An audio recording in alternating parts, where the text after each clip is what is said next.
वाराणसी की जनता आज भी मोदी सरकार से है बेहाल। जी आपको बता दें, रामनगर में बंदरगाह द्वारा प्राइवेट कंपनियों को फ्रंट विलेज योजना के नाम पर किसानों एवं आम नागरिकों की जमीनों को औने पौने दाम पर हड़पने का मामला संज्ञान में आने पर लोगों ने की महापंचायत। लगभग 1000 आबादी वाला घर मिल्कीपुर से सटा ताहिरपुर, उस पर प्राइवेट कंपनियों को फ्रंट विलेज योजना के नाम पर कब्जा करने की कोशिश की गई और गाँवों वालों को डराया धमकाया गया। 6 माह पहले भी जमीन पर कब्जा करने की कोशिश की गई, जिसमें लेखपाल राकेश सिंह द्वारा लोगों को डराया गया था, पर किसानों ने तय कर लिया है कि हमें अपनी जमीनें नहीं देनी। अगर हमने अपनी जमीनें दे दी तो हमारे बच्चों का क्या होगा, हम बेघर हो जाएंगे, इसलिए कुछ भी हो हम लड़ाई लड़ेंगे। इस बीच अखिलेश सिंह, चंद्र प्रकाश, आदित्य पांडे, वीरेंद्र कुमार, विद्याधर मौर्य, जितेंद्र कुमार आदि लोग उपस्थित रहे। वाराणसी से समीर अली की रिपोर्ट। किसानों की लड़ाई जिंदाबाद जिंदाबाद जिंदाबाद, नहीं चलेगा। खबरिया भूमि अधिग्रहण बंद करो, बंद करो, बंद करो।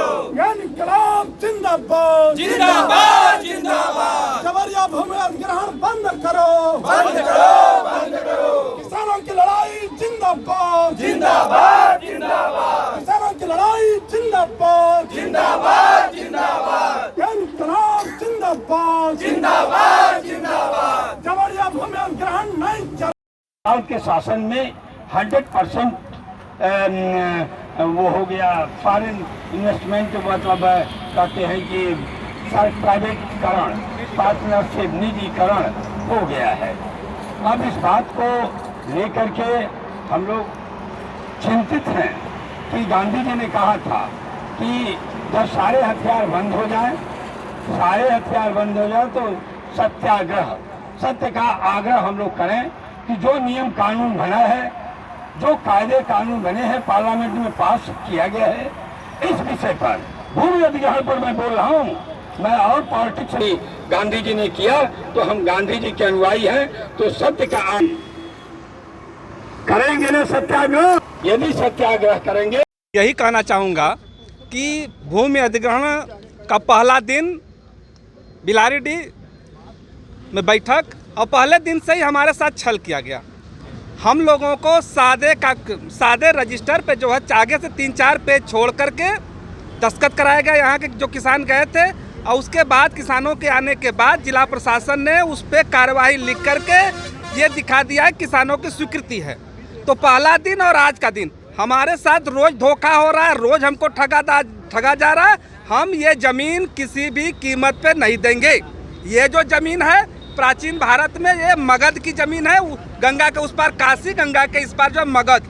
तो ये मगध में दोबारा क्रांति होगी, और ये क्रांति शासन नहीं समझेगा तो रक्त रंजित क्रांति भी देने के लिए हम लोग तैयार हैं। दिल्ली में जिस तरह किसानों ने धरना प्रदर्शन किया, क्या यहाँ पे भी आंदोलन होगा? नहीं, अभी तो हम लोग उतने बड़े आंदोलन के लिए तैयार नहीं हैं, लेकिन ये जो है भूमि, अगर वो शासन चाहेगा, चाहे वो लाठी का प्रयोग करेगा उसका विरोध करेंगे, गोली का प्रयोग करेगा उसका भी विरोध करेंगे। हम किसी भी तरीके से अपनी ज़मीन छोड़ के नहीं हटेंगे। क्लियर एकदम कंसेप्ट है, हम जान दे देंगे लेकिन अपनी ज़मीन नहीं देंगे। राम प्रधान, ताहिरपुर, मिल्कीपुर। प्रधान जी, किस तरह की जो समस्या चल रही है कितने दिनों से, इस पे क्या लगता है क्या होना चाहिए, क्या संज्ञान लिया आप लोगों ने? मैं तो एक निवेदन करना चाहता हूं आपके चैनल के माध्यम से, हम पूरे ग्राम सभा के वासी की तरफ से, कि माननीय प्रधानमंत्री जी जिस संविधान को अपने माथे से लगा के तीसरी बार उन्होंने शपथ ग्रहण करने का काम किया है, वो संविधान किसके लिए बनाया गया है? हमारे लिए बनाया गया है। हम अनुसूचित जनजातियों के लिए बनाया गया है, हम ओबीसी के लिए बनाया गया है, जो सामान्य में भी गरीब हैं उनके लिए बनाया गया है। तो यहाँ पे सारे लोग लगभग 80% ऐसे क्राइटेरिया में आते हैं। मैं प्रधानमंत्री जी से निवेदन करना चाहता हूँ कि अगर उनको यहाँ के अधिकारी लोग गलत सूचना दिए हों, क्योंकि यहाँ पे कभी भी किसी भी वक्त जब भी सरकारी कर्मचारी आए हैं, मीटिंग किए हैं, यहाँ के लोग ज़मीन देने को राज़ी नहीं थे, और उन्होंने गलत सूचना देके, यहाँ पे एडीएम बच्चालाल मौर्य जी थे, उन्होंने गलत सूचना देके कि यहाँ के किसान लोग अपनी ज़मीन रजिस्ट्री करने को तैयार हैं, और कुछ किसान ऐसे ज़मीनों को दिए हैं जो गंगा नदी में चली गई है या तो तालाब पोखरे के रूप में है, उनको पैसा चाह रहा था, भ्रमित करा के उन लोगों ने कुछ ऐसी ज़मीनें लिखवा ली, और बाकी जिन लोगों की इतनी कीमती ज़मीनें हैं, आप समझ लें कि लोग भाई लोग बता रहे थे 20 लाख, मैं बता दूं आपसे 500 मीटर दूर पे यहाँ पे रसूलागंज में 40 लाख रुपया ज़मीन की कीमत लगी है और रजिस्ट्री हुई है, टाटा वालों ने रजिस्ट्री कराई है। अब आप समझ सकते हैं, पहली बात हम लोगों को कीमत पे जानी नहीं है। मोदी जी, हमारे प्रधानमंत्री जी, हम बनारस वासी उनको यहाँ पे क्या मैसेज देना चाहेंगे? मैं ये मैसेज देना चाह रहा हूँ, जिस तरीके से प्रधानमंत्री जी यहाँ आते हैं बनारस में, बनारस के होके अपना पूरे देश में, पूरे विश्व में नाम कहलाते हैं। हम यहाँ के बनारस के वासी हैं, हमको रहने दिया जाए, हमको उजाड़ा न जाए। मोदी जी कहते हैं मैं माँ गंगा ने बुलाया, मैं कहता हूँ माँ गंगा की गोद में हम लोग पले बढ़े हैं, हम लोगों को यहाँ से हटाया न जाए। और मोदी जी को मैं एक और संदेश देना चाहता हूँ, प्रधानमंत्री जी को भी संदेश देना चाहता हूँ कि उनके अधिकारियों ने उनको गुमराह किया है इस बंदरगाह को बनाने के लिए, ट्रेड विलेज को बनाने के लिए। क्यों?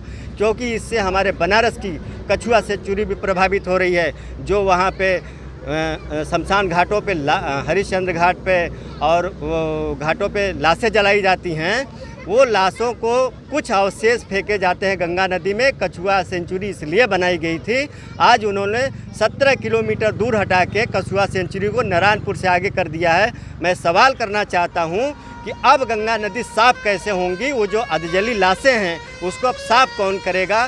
गंगा प्रदूषित हो रही है। एक तरफ माँ गंगा को सफाई करने के लिए अरबों खरबों आप खर्च कर रहे हो, एक तरफ कछुआ सेंचुरी हटाने का केवल इसलिए आपने काम किया कि हमारा बंदरगाह चले। क्यों? क्योंकि इसके पहले अखिलेश की सरकार थी तो उनकी एक जहाज आई थी, कछुआ सेंचुरी की वजह से राजघाट के उस पार ही उनको रोकना पड़ा क्योंकि कछुआ सेंचुरी प्रभावित हो रही थी।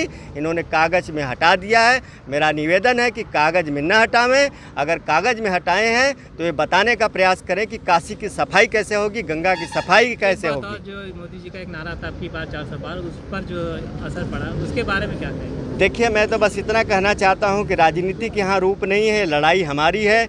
हम अपनी व्यक्तिगत लड़ाई लड़ रहे हैं, हम लोग ज़मीनों की लड़ाई लड़ रहे हैं, लेकिन मैं ज़रूर कहना चाहता हूं कि आप उस संविधान के हक और अधिकार को समझ जाएं जो कि आपको इतना झटका लगा है। अगर संभल जाएंगे तो ये किसान आंदोलन करने पे बाध्य नहीं होंगे, नहीं तो अभी तो आप 242 पे हैं, कल क्या होगा हश्र, ये किसानों का रूप आपको बताएगा।